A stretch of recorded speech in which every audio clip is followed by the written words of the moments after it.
2024 is only 2 weeks old, and already among the terrible world news, we've been dealt another tragic blow.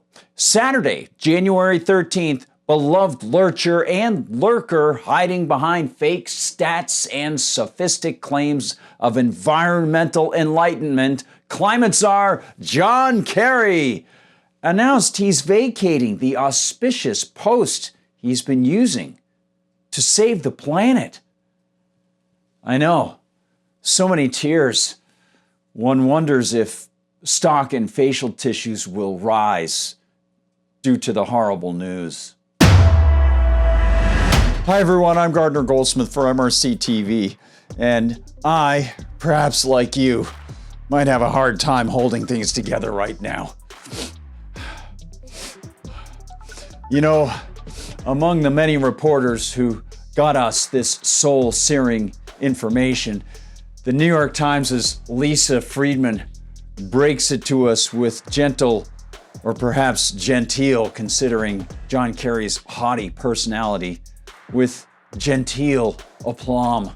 Quote, John Kerry, President Biden's special envoy for climate, plans to step down by spring, ending a 3-year run in a major diplomatic role that was created especially for him and which will face an uncertain future with his departure. Because, as we all know, the chief executive can simply create a diplomatic role, see it staffed and funded by grabbing more of our taxes, and then see the Romanesque Czar toss fatuous, fake, and dangerous climate claims all over the place, the way a Biden administrator might spread more cluster munitions to the Ukrainian government.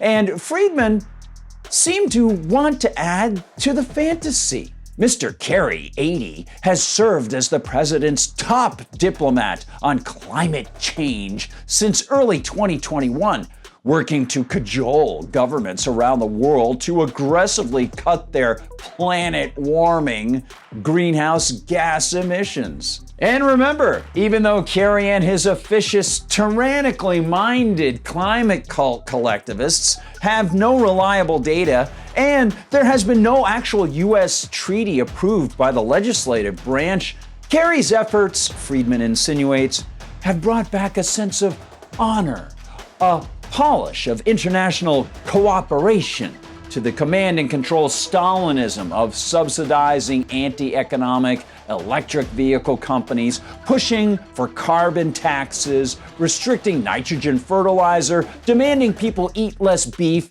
and much, much more. Quote, he led the U.S. negotiating team through 3 United Nations climate summits, reasserting American leadership after the country withdrew from the Paris Climate Agreement during the Trump administration.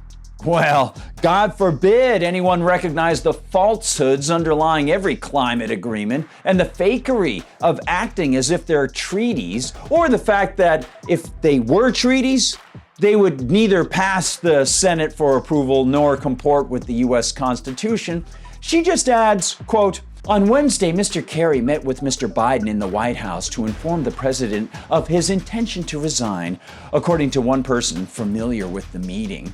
On Saturday, his staff learned of his decision at a hastily arranged meeting, said the person, who asked to remain anonymous in order to discuss personal matters. Well, perhaps John Kerry just wants to leave a vacancy in the czar post, almost as large as the ginned-up threat of the Antarctic ozone hole, which actually is a constantly fluctuating non-hole that revealed itself over time to be a natural, not man-made phenomenon, that coming, of course, after expensive government bans on many cheap chemicals used for air conditioning and aerosol sprays. Yes, perhaps John wants to leave that hole because he just doesn't love us anymore. Well, that might be the case, but at least we have our memories. As I wrote for MRC-TV in July, quote, having already been caught pushing odd stories of having thrown his Vietnam-era military medals away, yet decades later, still having said medals, then claiming he made a distinction between the actual medals and the ribbons, yeah, really, having been caught flouting his boss, Biden's vaunted unconstitutional government masking rules while on a plane. And John Kerry, by the way, rarely, if ever, has flown coach with the hoi polloi in the past 40 years, but someone did catch a shot of him in the elite seating area with his mask down. And then, of course, he claimed that it was momentary and ignorantly parroted the government line that he follows the science. And then, having been shown to own multiple energy-consuming homes and at various times owning yachts and having flown to climate cultist soiree COP26 in Scotland, where many, if not most, of the political attendees arrived in private jets and were shown to have been chauffeured around in electric cars that actually got recharged thanks to diesel generators at their hotels, Mr. Kerry still seems to have absolutely not a scintilla of shame and appears quite ready to parse and deny, non-deny, when observant folks point out that he and his family mostly partake in private flying done on planes connected to him and his family. Then there was John's call for builders and the consumers who actually have to hire them to, as he wanted them to, eschew traditional, relatively cheaper steel and adopt what he wanted them to use, so-called green steel. There was, of course, his demand for us to drastically decrease our meat consumption, even hinting that the feds should shut down or take over farms. And there was John Kerry's use of a private jet to accept a climate change award in Iceland circa 2021. Yeah, there are, of course, the multiple homes, his past of owning yachts, and his evident enjoyment of air-conditioned comfort at the desert soiree of COP28 in Dubai just a few weeks ago. But after all these good times on our dime, why would Kerry leave us in the lurch so suddenly? Could it be that he's getting out before he has to actually tell people his salary or how many people work for him, who they are, and what they earn?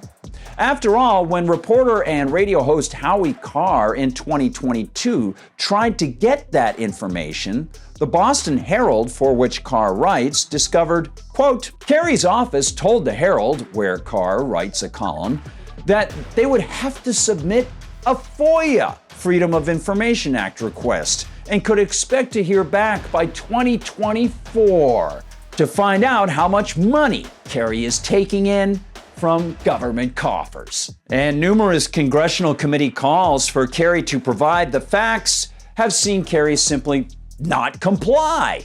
And it took a Judicial Watch FOIA lawsuit to see in May last year the previously hidden information that Kerry's unconstitutional envoy office employed 45 people. How much they or Kerry have been picking our pockets, we still don't know, even after direct questioning in Congress. But according to Douglas Murray in the New York Post, Kerry would have been required to reveal the names and numbers in October this year. Is it justified to suspect that perhaps John Kerry is getting off the gravy train while his getting off is good? Is it justified to be thankful that this stuffed shirt career parasite is leaving? Perhaps so, but of course the office will remain to continue threatening our liberty and our earnings. And of course, breaching the U.S. Constitution. Thanks for watching, everybody. Please like and subscribe. Happy winter in the Northern Hemisphere. Hope you're doing well wherever you are. And if you're in the Southern Hemisphere, you better stop that climate Armageddon right away. Please find us on YouTube, where, of course, sometimes they censor us. And find us on Rumble, where they don't censor us. And find us all the time at MRCTV.org, MRCTV.org. While you're there, please consider donating to the Media Research Center and check out the MRC Store for lots of great items. And of course, you can find us on TikTok, on Instagram, inside Facebook, always busy, and on X/Twitter. See, I did the X/Twitter thing, you know, because I have no idea what to call it right now. But yes, you can find MRC TV there. And if you want to find me there, I'm at Gard Goldsmith. That's at GARD Goldsmith. For MRC TV, I'm Gardner Goldsmith.